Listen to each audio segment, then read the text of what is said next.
Bonsoir à tous, je vous invite à prendre place.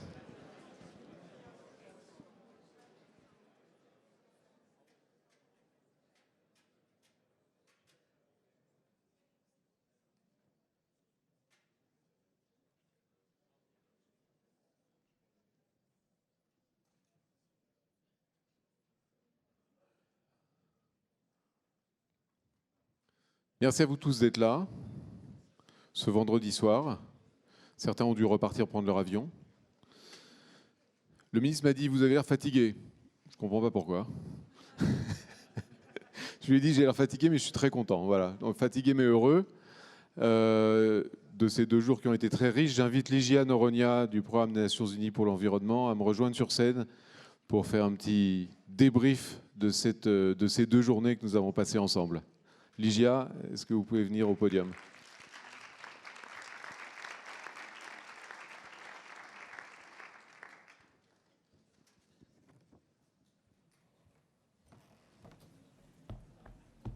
Thank you so much. This is a lot to debrief, so I'll try my best. Excellencies, it's wonderful to be here this afternoon at the end of this very, very intense day and a half, 2 days actually. Let me try and be quick so that we have much worthier people speaking after this. So what are the key messages that we hear today and we've heard over the last 2 days? One is that the world is very far from achieving its climate goals.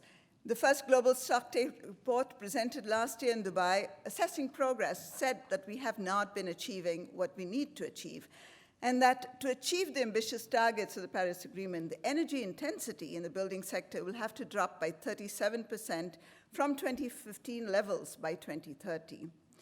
According to the 2023 Global Status Report for Buildings and Construction, which was launched yesterday at the forum, while in 22 there was some reduction in energy intensity, it remained 15% above the target trajectory.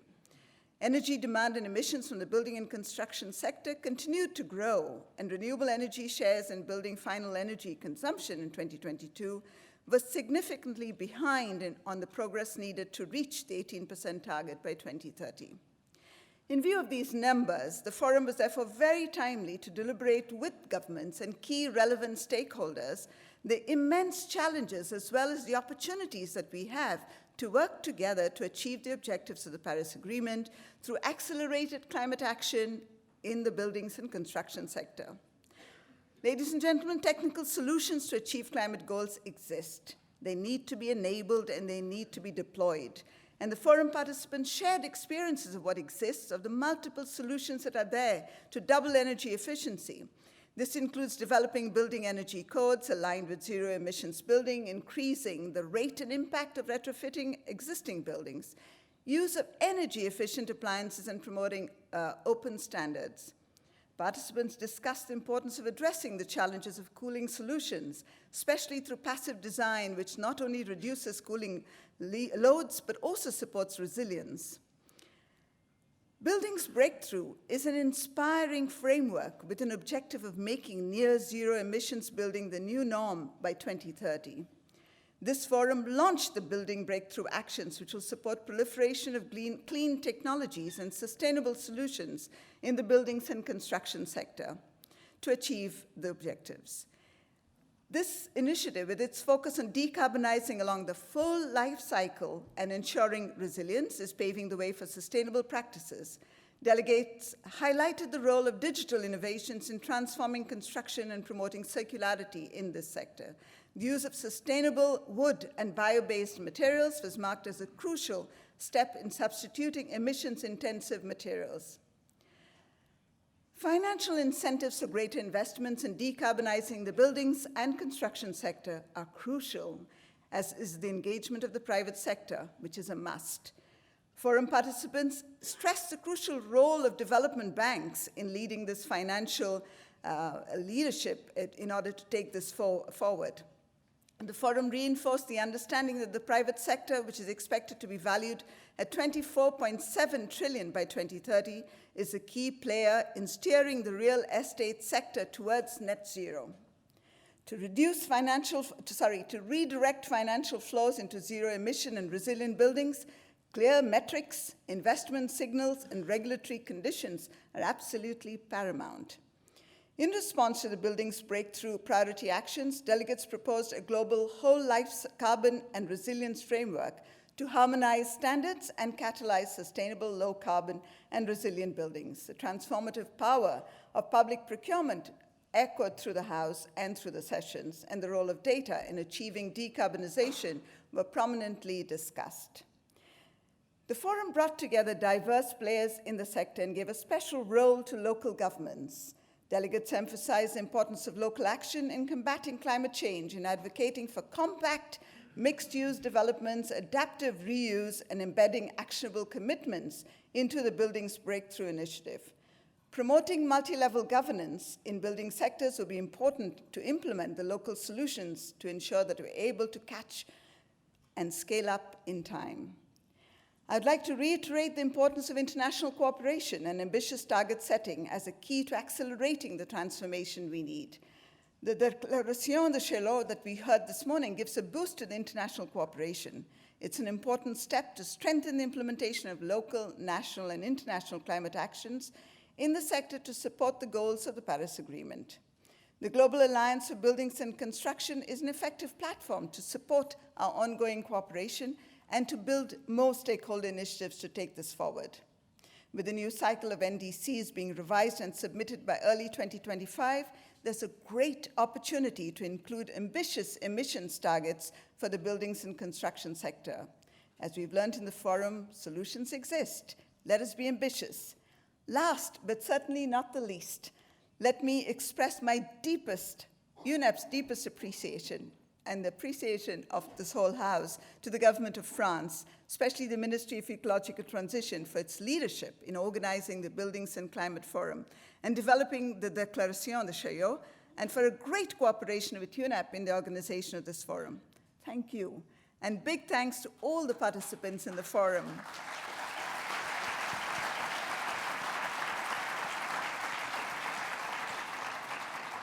For these deep discussions. We hope to continue working together with you to achieve the Paris Agreement and the 2030 Agenda. Thank you very much. Merci Ligia.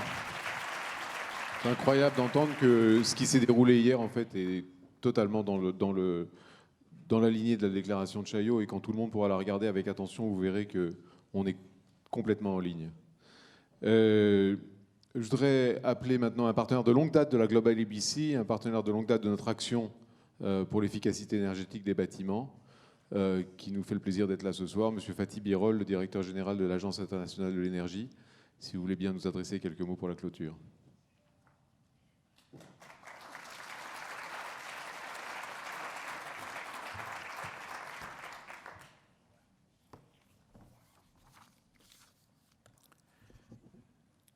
Ministers, ladies and gentlemen, a very good afternoon to all of you. It's a great pleasure and honor to be here in front of you. And many thanks to French government, UNEP, and other partners to bring all of us here together. And let me add my words to those of my colleagues from UNEP for congratulating for the commitment for sustainable buildings, more efficient buildings, and the commitment and the declaration you have here. Dear colleagues, at the International Energy Agency, we look at all the fuels: oil, gas, solar, wind, nuclear power, everything for the energy needs of the world. We pay a lot of attention to climate change and the clean energy transitions. But when we look at all the fuels, we consider energy efficiency as the very first fuel. Because energy efficiency, if used properly, can address all key concerns we have today.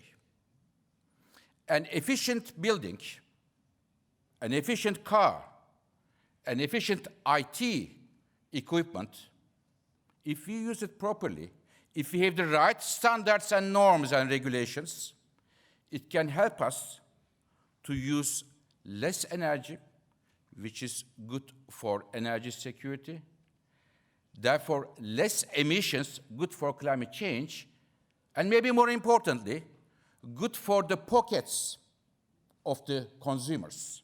They can keep the money in their pockets instead of using for wasted energy. As such, we consider energy efficiency as the very first fuel at the International Energy Agency. But dear colleagues, when we look around the world, it is really very worrying, but putting energy efficiency policies in place and implementing it is extremely difficult. And I see two reasons, even though energy efficiency, I don't know if we have American friends here, they would call it no-brainer policies. They are not, in many cases, they are not moving very fast. And there are two reasons for that. One, for the policymakers, even though we have here esteemed ministers, for most policymakers, if you have an energy efficiency law going through the parliament or through the different instances, you don't get a big applause. But if you open a windmill, or in some cases, presenting an electric car, you get a lot of applause. So energy efficiency is not much appreciated as much as it deserves. This is number one reason why we don't see a big push for energy efficiency, even though it has many, many benefits. The second reason is when you put forward an energy efficiency policy, it is not, in most countries, if not all, one ministry which is in charge of that. You need a coordination of several ministries, from Minister of Finance to Minister of Energy, Minister of Transport to Minister of Industry, Buildings, and others. So the coordination, good coordination, appears to be a challenge for energy efficiency policies in the world. And here, when we talk about buildings, it is critical. Why? Very simple. Today, 1/3 of all the energy we use in the world, 1/3, is consumed in the buildings. It's a huge amount of energy. So if we want to have an energy world which is sustainable, which is in line with our climate targets, there is no way without addressing the issue of buildings and buildings efficiency. It is the reason I congratulate this very forum and the idea of French government and the UNEP putting this agenda together. Dear colleagues, having said that, I want to share with you, in my view, a very worrying data coming from the IEA's, International Energy Agency's the analysis. Our efficiency group, Mr. Madravey, told me this morning that around the world, more than 100 countries, exactly 110 countries, do not have mandatory efficiency standards for the buildings. It's huge. They are the countries around the world buildings, constructing buildings, which have no mandatory efficiency standards. And when you once build a building, on average, they have 50 years of lifetime. They'll be wasting energy 50 years. Therefore, having efficiency standards for the buildings, new construction, is extremely important, and this is an area that the IEA is working very hard with many countries around the world, especially in the developing nations. Dear colleagues, clean energy transition, we believe, is moving fast and faster than many of us realize. Renewables, electric cars, heat pumps, and the others. But there is one area that doesn't make us happy, which is, while the clean energy transition moving very fast in the advanced economies, we don't see the same speed in the developing nations, because their financial muscles, many developing countries, are not as strong as the advanced economies. So therefore, in my view, the fault line of reaching our climate targets is how we are going to help the developing countries for financing their clean energy transitions. In that context, I want to again congratulate the French government, especially President Macron, last summer, organizing a meeting here, how we are going to finance the climate action around the world and bringing leaders around the world to change the financial architecture that could hopefully enable to support the clean energy financing in developing countries, because without reducing the emissions in the developing world, whatever we do in the advanced economies, it will not change the trends, and nobody, including the people in the advanced economies, will be immune to the negative effects of climate change. So as such, I really appreciate that very effort. At the International Energy Agency, as I mentioned, we put the energy efficiency as the key, the first fuel, and for that we organize such as this one, Global Energy Efficiency Conference. 2 years ago, it was in Denmark. Last year, we organized in Versailles in Paris. I'm going to give you one example from that so that you know that the commitment you made today has a meaning, not only a signature. In that Versailles meeting, when we had 50 countries discussing about energy efficiency, we said, countries, let's come together and have a commitment that we are all going to double our energy efficiency improvement between now and 2030. Improving energy efficiency by 2 in the next 9 years to come. And we have taken this commitment from the countries. We brought the COP28. It was one of the 5 demands of the International Energy Agency, together with the tripling the renewable capacity improvement by 2030, and more than 200 countries around the world at COP28 in Dubai signed off that they are committed to double the energy efficiency improvement. As such, I believe this meeting, this commitment you have here has a golden value. Dear colleagues, I would like to finish with a good example I want to share with you. It was not in my speaking notes, but I had a wonderful meeting with the Brazilian minister, Minister Filho, yesterday.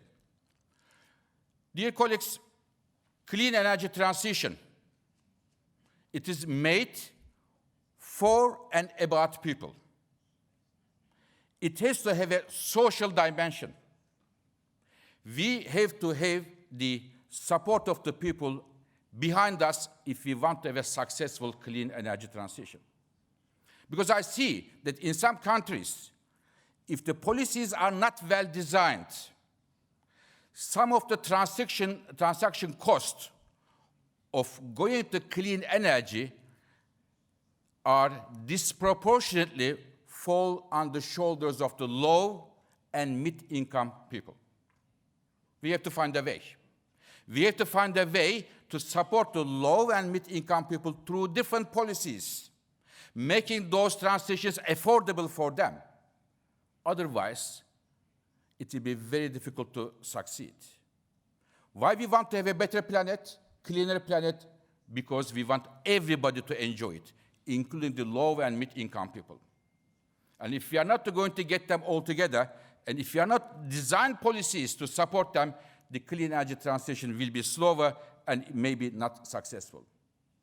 And Minister Filho gave me an example yesterday from Brazil, namely making a major effort of the social housing, building 2 million houses in a very short period of time, and especially for the low-income level people, and being sustainable. When I look at this after Minister left, when I look at the program in depth, I was very impressed, because this huge program brings 3 important factors together: the social dimension, the climate dimension, and the fair financing dimension.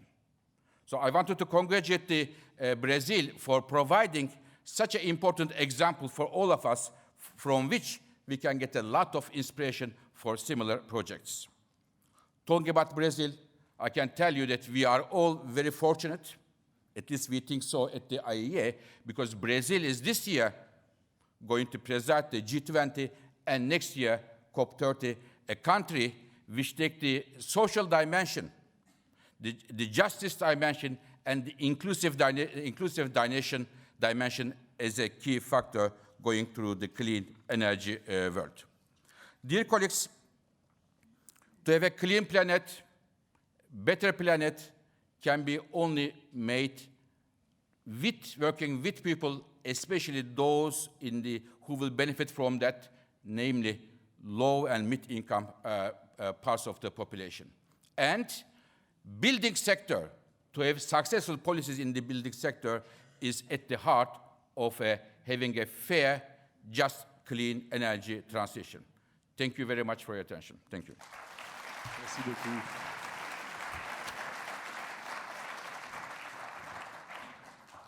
Merci beaucoup, monsieur le directeur général.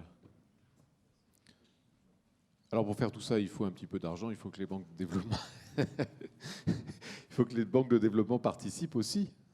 Donc c'est la raison pour laquelle nous avons invité l'AFD à nous donner quelques mots de réflexion sur le futur.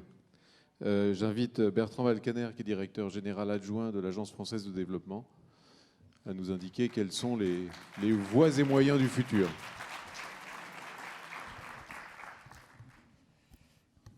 Merci beaucoup pour cet appel à financement. Je tiens à vous signaler que je suis venu les poches vides. I came with empty pockets, so financing will be for what will happen after the forum.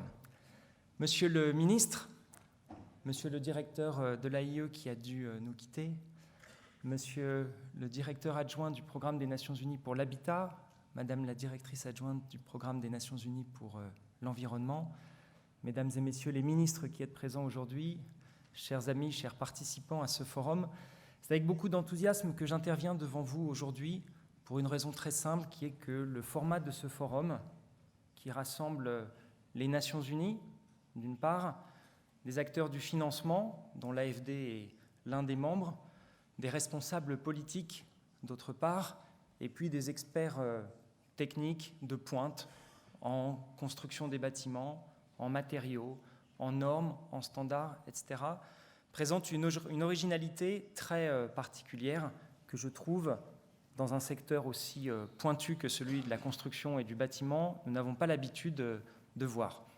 Et donc je trouve que ce format est intéressant parce qu'il apporte la légitimité des Nations Unies, qui représentent tous les pays de la planète. Le directeur général de l'AIE l'a rappelé, 100 pays aujourd'hui n'ont pas encore de normes en matière d'efficacité énergétique des bâtiments.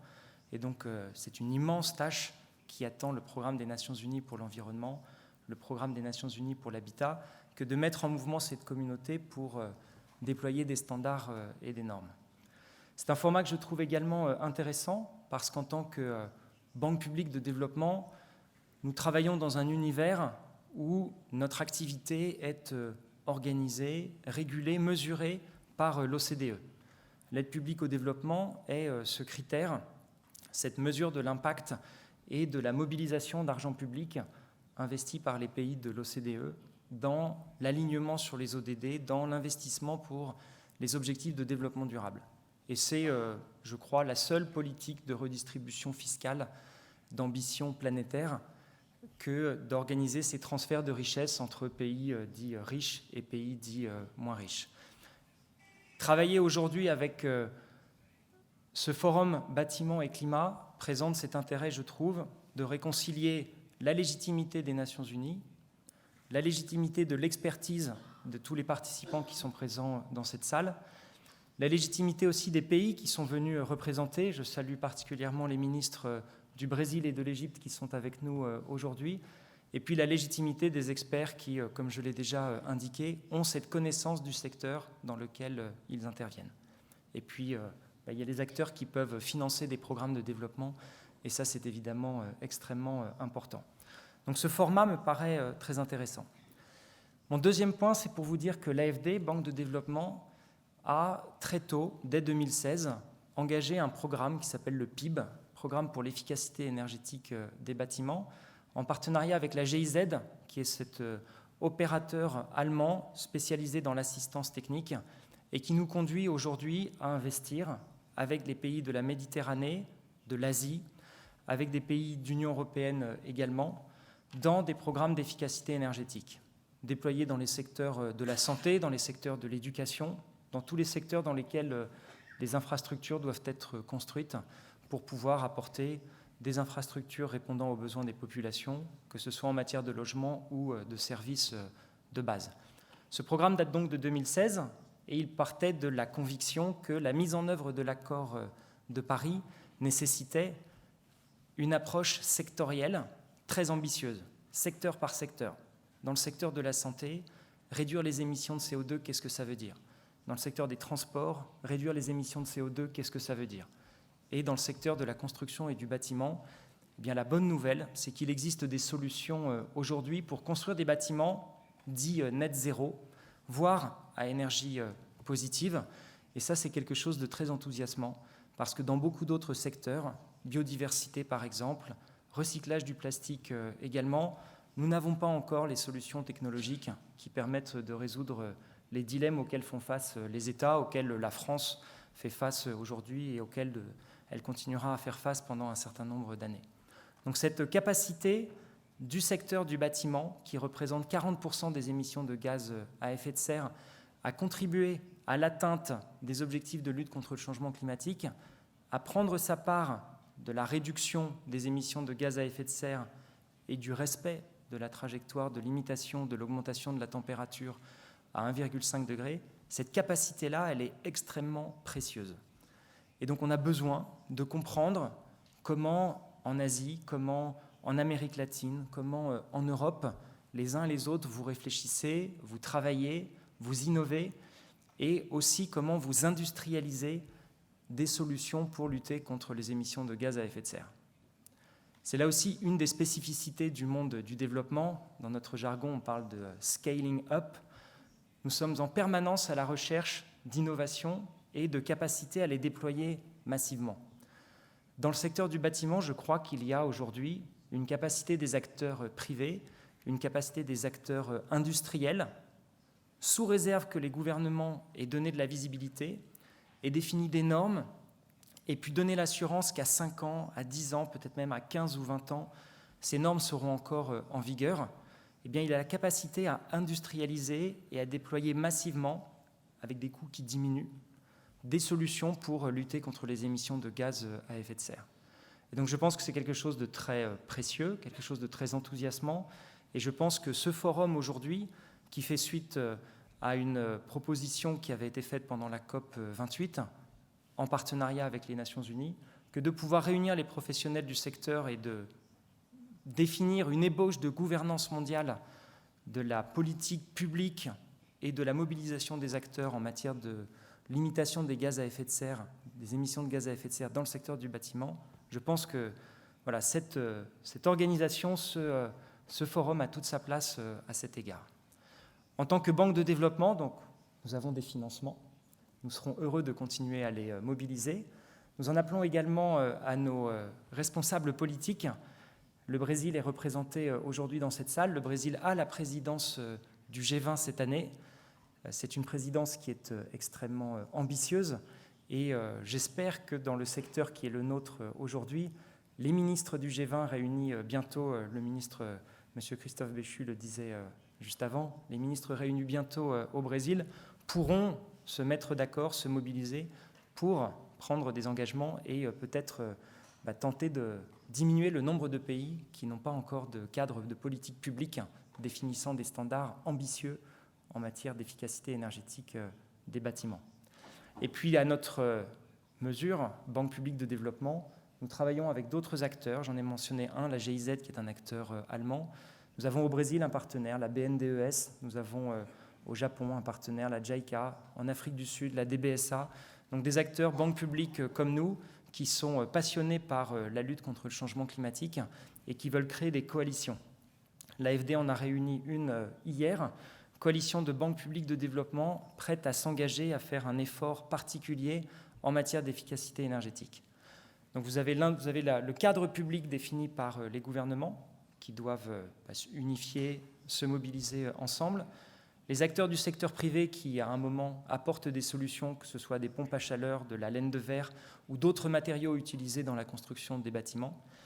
Des acteurs aussi qui doivent se mobiliser pour rendre cet habitat disponible à un prix correct, parce que beaucoup de populations n'ont pas les moyens de se loger de manière décente. Et puis des acteurs comme nous, qui avons la responsabilité de trouver des instruments financiers qui permettent de déployer de manière financièrement massive les solutions qui sont construites et qui existent aujourd'hui.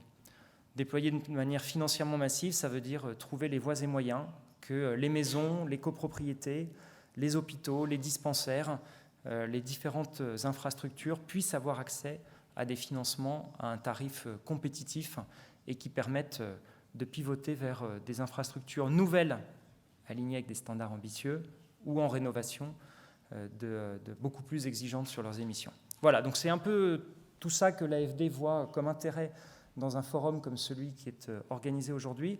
Merci encore une fois, Monsieur le Ministre, que la France ait pris cette initiative. Je suis très fier de ça à titre personnel.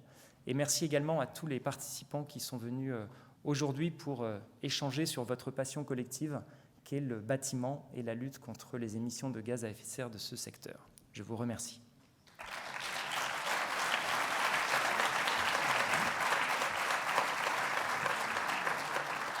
Merci beaucoup. Merci pour la participation de l'AFD dans la préparation de ce forum. Merci de nous avoir montré, en réponse à mon introduction un peu, sur le ton un petit peu de la blague sur le financement, qu'en matière de financement, il ne faut pas seulement pouvoir, mais il faut aussi savoir. Et l'AFD, notamment par l'intermédiaire du PIB, nous montre à quel point l'ingénierie financière, elle n'est pas la seule à avoir participé à ça. L'AFC aussi, le groupe Banque mondiale, a participé à la préparation de ce forum, et nous montre à quel point finalement l'ingénierie financière, c'est quelque chose de précis et qui sert des buts précis et qui est utile uniquement dans ce cadre. Donc merci beaucoup de votre intervention. On se tourne un peu vers le futur, même si c'est le futur aussi dont on vient de parler.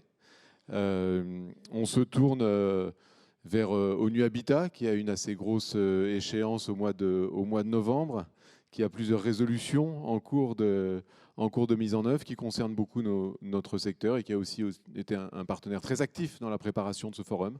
Donc merci, Monsieur Michel Mlinard, si vous voulez bien, puisque vous êtes le directeur général de cette agence des Nations Unies, si vous voulez bien venir nous adresser quelques mots.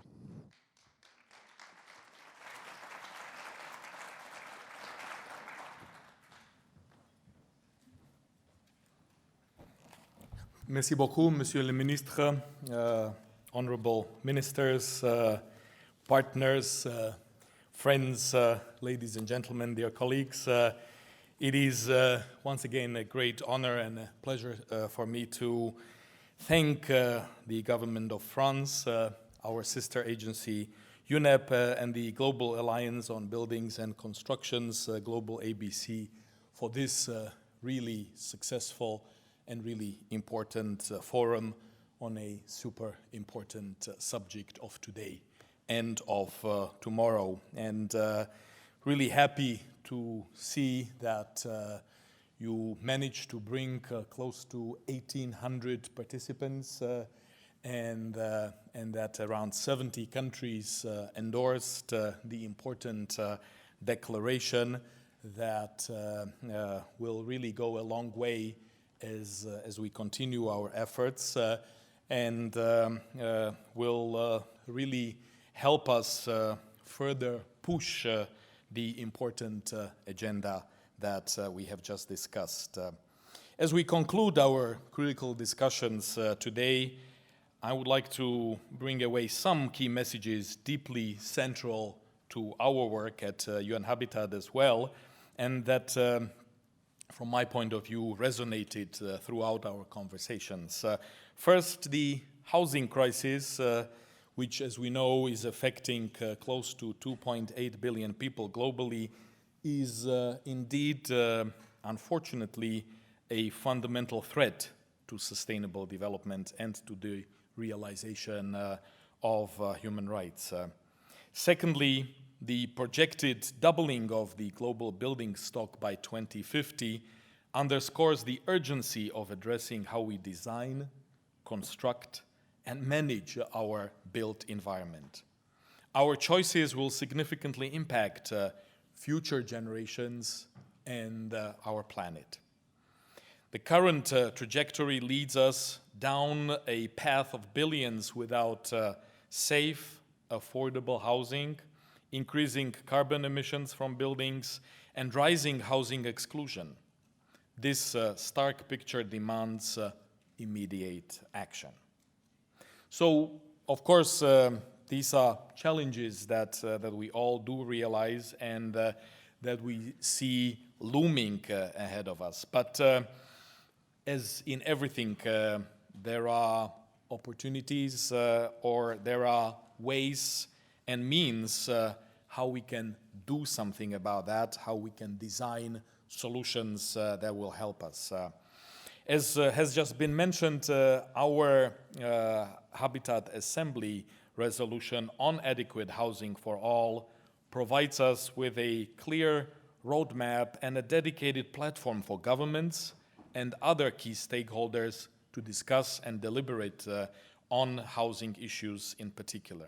It unites us in our commitment to ensure access to safe, sustainable, adequate, and affordable housing for all households, especially and in particular for lower income households and those facing greatest housing challenges. It also provides us with a framework for collective action. And once again, I would like to thank Franz for the leadership in spearheading this important resolution that was endorsed by all and co-sponsored by many key actors who are all present in this room. Several solutions to our challenges already exist. Innovative and inclusive solutions that prioritize both environmental sustainability and equitable access to adequate housing. They need to be better scaled up. So indeed, we use the scaling up concept also in our everyday work, as has just been mentioned by our friend, the deputy head of the French Agency for Cooperation for Development. So they need to be better scaled up and resourced with appropriate funding. Collaboration across sectors, and I'm happy to see that that this is exactly what was already happening during this forum. Governments, civil society, the private sector, and financial institutions. This is really an essential ecosystem for implementing and scaling up effective strategies. And last but not least, the Declaration de Chaillot serves as our collective compass with the commitment to sustainable urban development. And again, we are very proud and happy that the organizers managed to steer us in that important direction. By working together, we can turn the goals into tangible action. By joining forces and leveraging our diverse expertise, we can transform the building and construction sector into a driving force for a more sustainable future. And as I have mentioned several times during this forum already, the future starts today. And that's part of the reason why we are gathering here today, because we care about how to do better in these issues for tomorrow. While the forum concludes today, the pursuit of sustainable and adequate housing solutions continues. In the coming days, I will also be attending the MIPIM, the real estate summit in Cannes in France, where I will also have an opportunity to engage with real estate representatives and share the crucial takeaways from this very conversation that we had here in Paris over these past 2 days. This engagement complements the ongoing global roadmap to address housing and climate change. The momentum established at COP28 in Sharm el-Sheikh, first, of course, COP27 and continued with COP28 in Dubai, where cities and local governments played a leading role, and that, of course, needs to be carried forward. With the forum being a milestone towards our next World Urban Forum 12 in Cairo, Egypt, from the 4th to the 8th of November 2024, which will heavily focus on housing, and of course, the subsequent COP29 immediately afterwards, and already our keen and active preparations for COP30 in Belém, in the Amazonian home city of our dear minister in Brazil. I'm confident that we can use all these stepping stones in an appropriate way to jointly accelerate progress towards a more climate resilient and equitable future. And for Cairo, for November of this year, I would like to use this opportunity to invite you not only to join us for the World Urban Forum, but we will have a special segment during the World Urban Forum, a ministerial roundtable on sustainable and affordable housing to discuss the same, to discuss the required actions to implement this very Déclaration de Chaillot. Merci beaucoup, and I wish you further continued success. Thank you for your engagement and commitment, and let's make a difference together.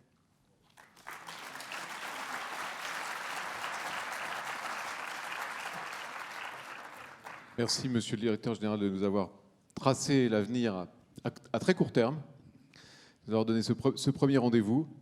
À un petit peu plus long terme, nous avons appelé cette séquence de Paris à Belém, vous le savez.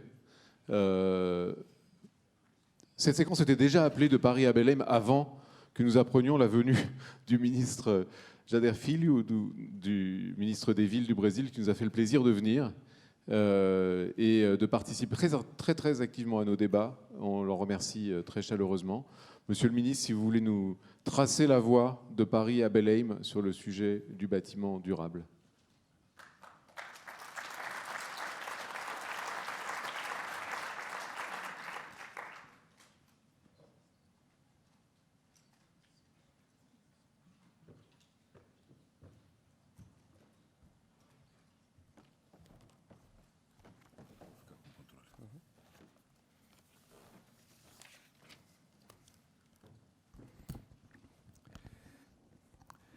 I asking you to say my words in Portuguese. We have a translation. Please use your headsets. Boa tarde, boa noite, né? Boa tarde a todos e a todas. Quero iniciar saudando o ministro Béchu por esse evento maravilhoso e numa cidade maravilhosa. Trago aqui as palavras do presidente Lula, no sentido de que o governo brasileiro vai sempre apoiar situações como esta que nós estamos vendo aqui, com a Declaração de Chaillot e tantos outros. Que leve o abraço do governo brasileiro, o presidente Macron, que é um parceiro nosso e que possivelmente no próximo dia 26 estará conosco lá em Belém, desde já que ele seja muito bem-vindo à minha cidade. Quero iniciar as nossas declarações neste tão importante fórum, explicando que o Brasil voltou. O Brasil voltou em diversos ambientes. E uma das principais sinalizações são os programas sociais que o presidente Lula, que são tão caros ao presidente Lula. Esses programas, eles retornam, como, por exemplo, o Ministério das Cidades, que, no nosso entender, é uma das ações mais importantes, porque a maioria do povo brasileiro, não diferente dos grandes países do nosso planeta, vivem nas cidades. E as políticas públicas todas estão dentro do Ministério das Cidades para que nós possamos, a partir de uma política integrada, fazer chegar a infraestrutura onde ela tem que estar, que são as nossas cidades, para que a gente possa atender a maioria do povo brasileiro. Dentro do Ministério das Cidades, você tem 5 secretarias: Secretaria de Habitação, Secretaria de Saneamento, Secretaria de Mobilidade, Secretaria das Periferias e a Secretaria do Desenvolvimento Urbano. Além do retorno do Ministério das Cidades e suas políticas, nós também temos o retorno dos investimentos. O Brasil, nos últimos 4 anos, parou com seus investimentos, os grandes investimentos foram deixados para trás, e nós vamos retomar agora os investimentos a partir do novo Programa de Aceleração do Crescimento, que é outra marca do governo do presidente Lula, e que nós vamos trazer, e teremos muitos investimentos nas cidades. Aqui estão alguns números desses investimentos.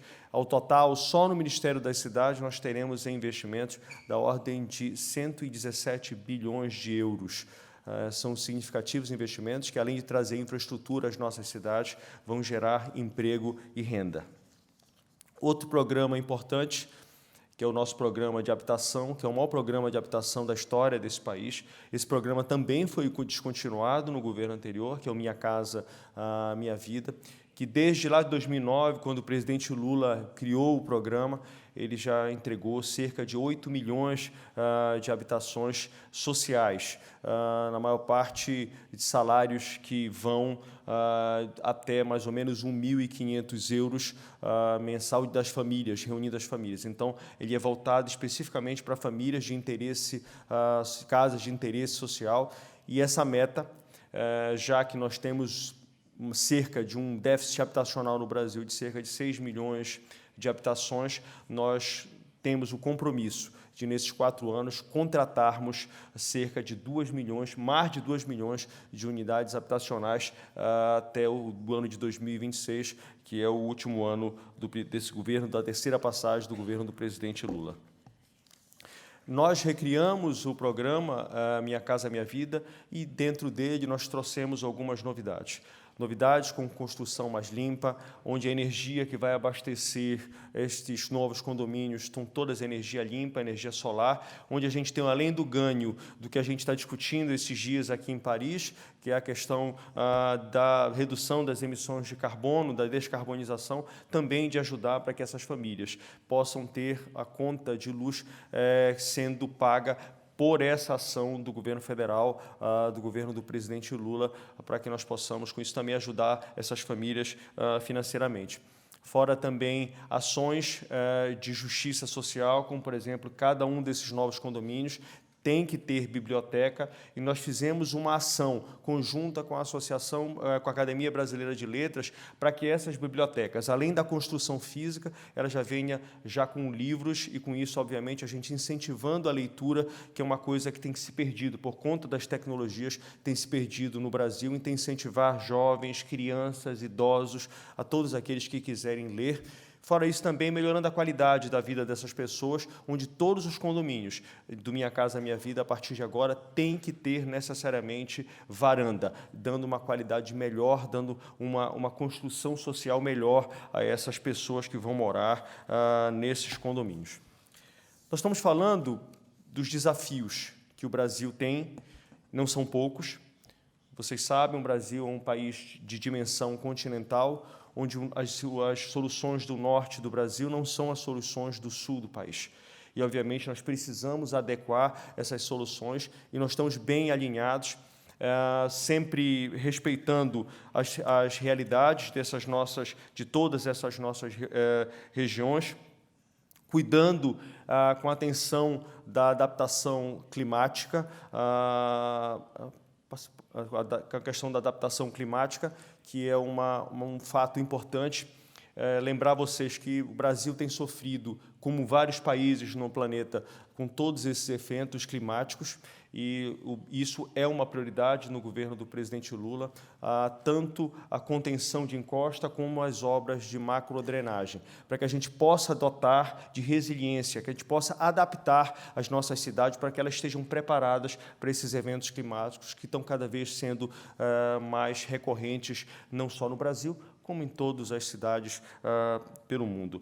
Outra situação também, no sentido do que a gente tem tratado aqui nesses dias, é a gente poder aproximar as pessoas, para que as pessoas estejam mais próximas. Por exemplo, esses condomínios do Minha Casa Minha Vida, eles não mais poderão ser fora dos centros urbanos, tem que estar perto do emprego, tem que estar perto do comércio, tem que estar perto da escola, tem que estar perto do posto de saúde, para evitar que as pessoas, primeiro, elas não sintam a participação naquele bairro, elas precisam ter o sentido de pertencimento. Também nós fizemos um processo a partir da curva de aprendizado, desde lá de 2009 até agora, nós vamos reduzir o tamanho desses condomínios, porque quando os condomínios são muito grandes, as pessoas não têm um sentido de pertencimento desse condomínio. E daí a necessidade que as pessoas cuidam melhor quando elas se sentem pertencentes daquilo, onde elas convivem, onde elas conhecem os vizinhos. Se você chega com algumas práticas que nós fizemos no passado, de condomínios, por exemplo, de 4.000, 5.000 unidades, não é um condomínio, é uma nova cidade que está sendo colocado dentro daquela cidade e, obviamente, você trazendo problemas sociais gravíssimos para aquele. Para isso, nós reduzimos a quantidade. Agora, os novos condomínios não podem ultrapassar 750 unidades, sendo dividido em 3 condomínios distintos. Então, são essas alterações que nós estamos fazendo justamente para quê? Para evitar, por exemplo, o deslocamento. E, com isso, que as pessoas usem o transporte e aumentem as emissões de carbono no nosso planeta. Outra situação também são as obras do PAC, que nós vamos fazer 2 pontos importantes, e aí na questão da sustentação, da transição para a sustentação, que está muito vinculada às decisões, tanto nas obras novas que vão ser construídas a partir de modelos mais amigáveis ambientalmente, como também ações, por exemplo, da nossa substituição da nossa frota de ônibus, da nossa frota de transporte público. Nós estamos, só para vocês terem uma ideia, nós estamos fazendo uma seleção para todo o Brasil, com os diversos bancos públicos que nós temos, de 3.000 novos ônibus para o Brasil, por exemplo, com energia elétrica, e mais cerca de 2.500 ônibus que já com diesel mais ambientalmente correto, que é o Euro 6. Por que isso? Porque nós precisamos, em algumas regiões do país, nós não temos infraestrutura ainda suficiente para poder fazer a questão da energia elétrica. Então, nós precisamos fazer o processo de transição. Nas cidades onde a gente tem já os equipamentos todos para poder atender essa necessidade, nós usaremos ônibus elétricos. Naquelas que nós não tivermos, nós usaremos o Euro 6, que é um diesel que emite 18 vezes menos carbono do que o diesel normal. E, por último, e não menos, obviamente, importante, é falar das pessoas. E eu queria mostrar para vocês o que nós queremos e onde nós estamos ainda e precisamos trabalhar. Essas imagens que vocês vão ver a partir de agora são os desafios que o Brasil tem. E o Brasil vai fazer a sua parte. Isso, eu quero que isso fique muito claro. O compromisso do governo do presidente Lula com o clima. Nós, no primeiro ano do governo do presidente Lula, nós já reduzimos o desmatamento no Brasil em mais de 40%. Nós não estamos satisfeitos. Nós queremos mais. A meta que o presidente Lula nos deu é desmatamento zero, e o Brasil vai alcançar esse objetivo. Confiem no nosso trabalho diante disso. Nós estamos trabalhando sérios para que a gente possa chegar a isso. Mas eu gostaria de, como um amazônida, dar um testemunho a vocês.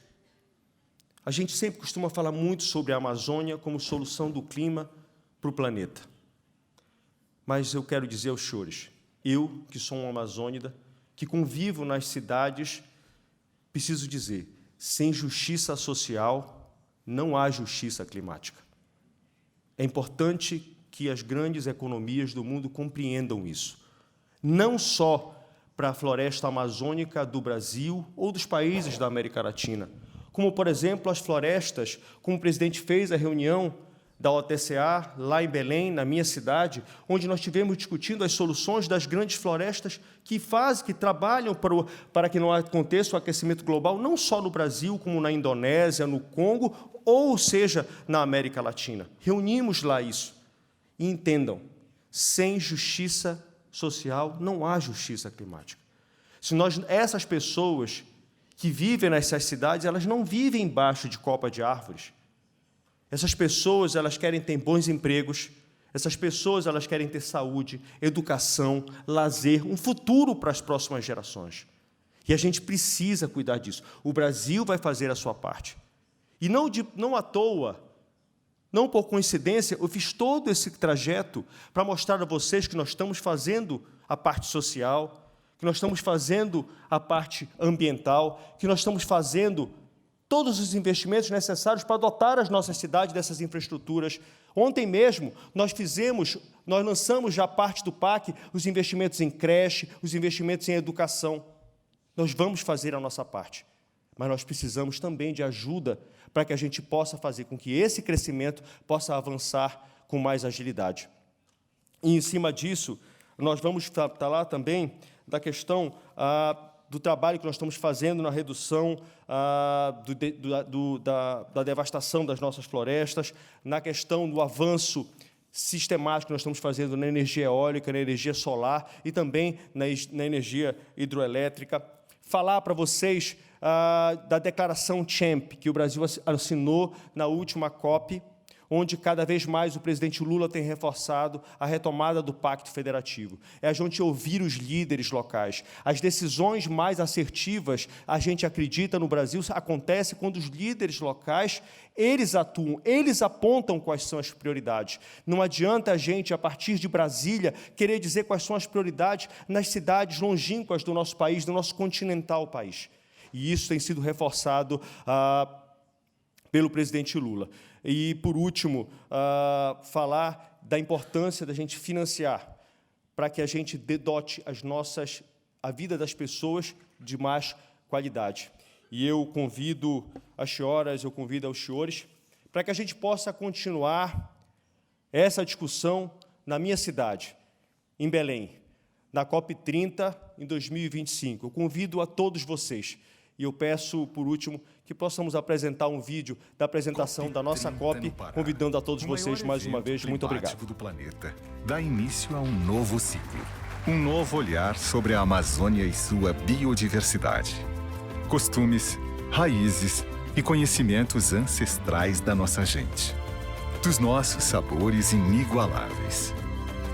A cultura alegre e surpreendente. E a diversidade que nos ensina a conviver com as diferenças. A COP30 no Pará será sobre o clima. Mas será também sobre o legado do Pará e da Amazônia para o futuro de todo mundo. COP30 no Pará. A maior conferência climática de todos os tempos.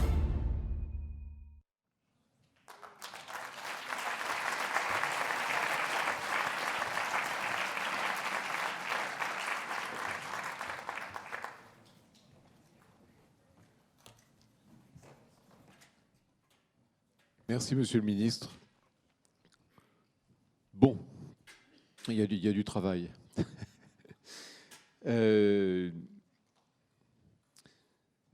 Donc, merci de cette présentation, merci de cette invitation. C'est maintenant le moment de conclure véritablement nos travaux. Je crois qu'on a tous bien gagné un petit week-end de repos. Mais avant, je voudrais donner la parole à nouveau à Christophe Béchu, qui est l'initiateur, l'instigateur, qui a suivi nos débats pendant ces 2 jours et qui vient naturellement nous en donner la conclusion. Monsieur le ministre.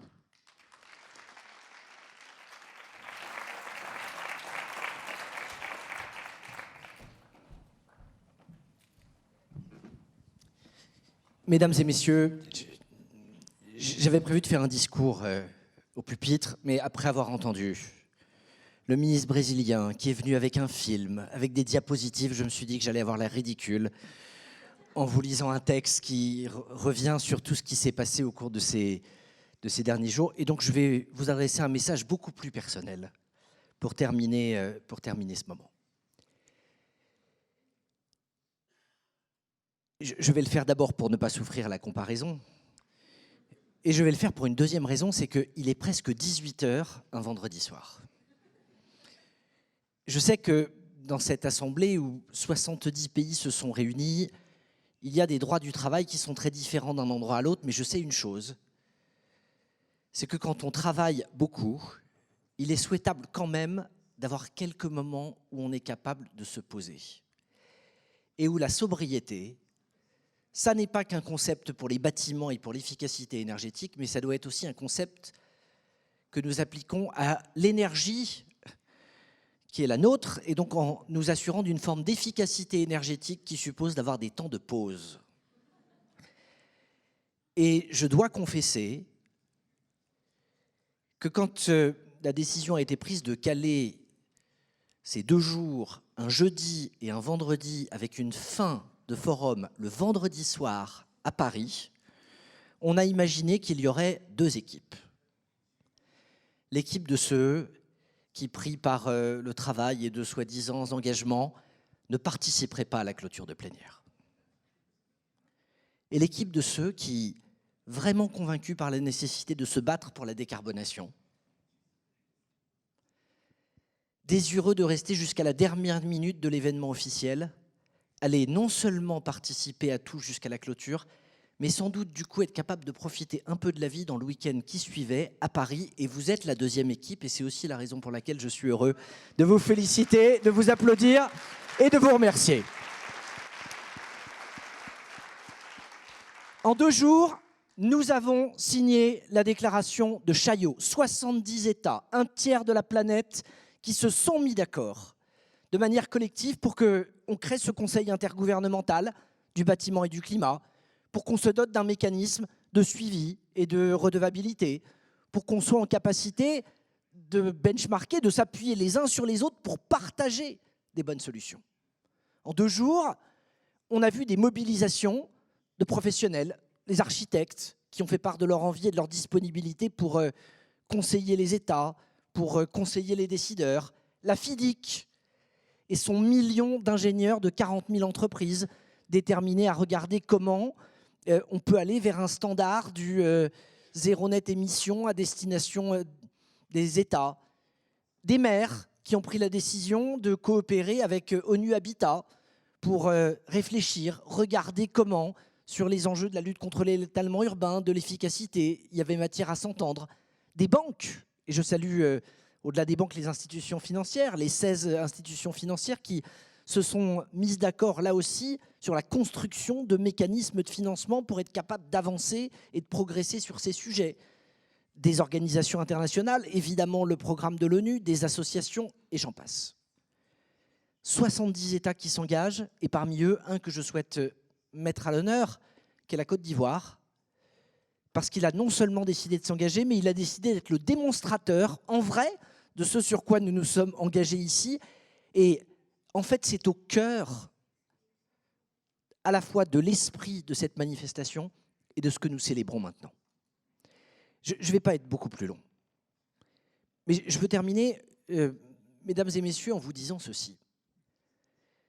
Malgré les polémiques sur les COP, en se demandant à quoi ça sert, d'avoir des gens qui traversent la planète, qui se retrouvent pendant 8, pendant 10 jours, qui discutent, puis qui s'en vont, puis qui vont dans un autre pays où ils discutent, etc. Puis on fait des pré-COP entre les COP, puis on fait des post-COP après les COP pour discuter des engagements. Je veux juste vous livrer ma conviction qui est simple.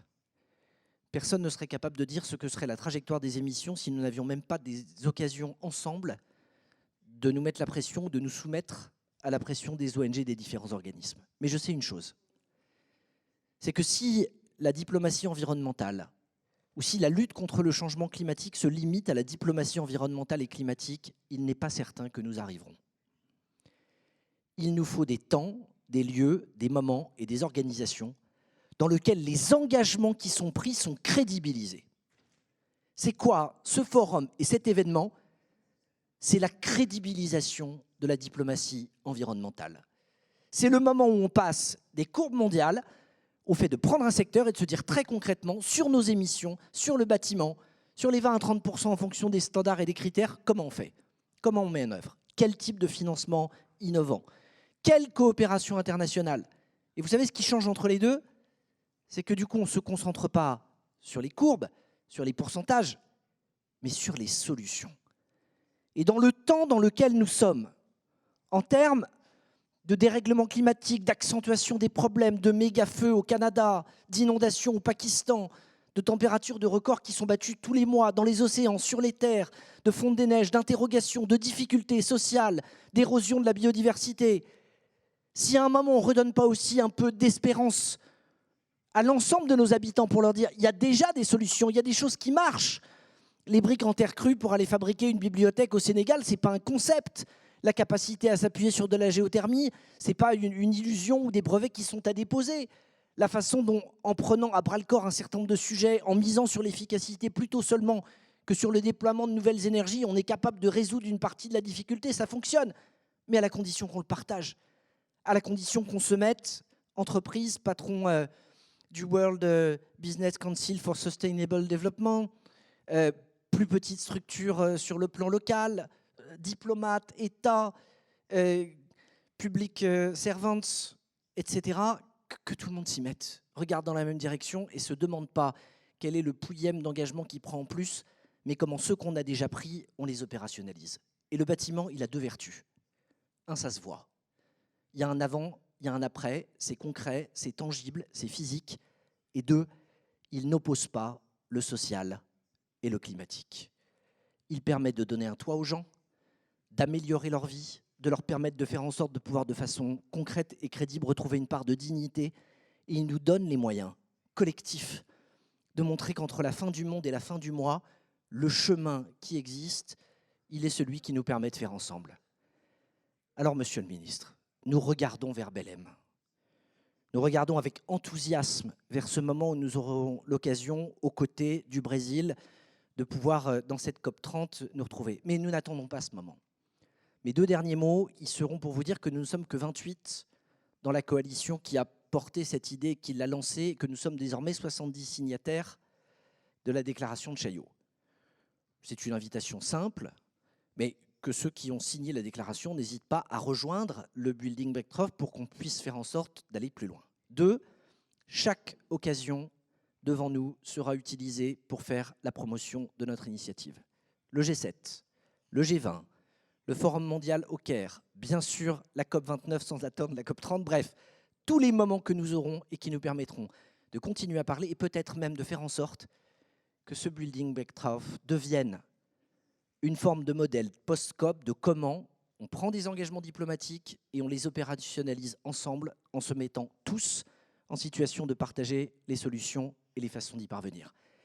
J'ai dit que je ferais sobre, je m'arrête, j'ai dit que c'était la fin de la semaine, c'est donc le début du week-end. Profitez, merci de votre présence, merci à toutes celles et tous ceux qui ont organisé cet événement, qui l'ont fait vivre, les hôtesses, les agents, les lieux qui nous ont accueillis, et merci d'être restés jusqu'au bout. Vive la deuxième équipe.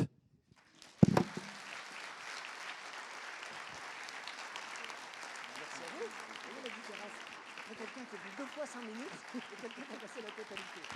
Merci à vous.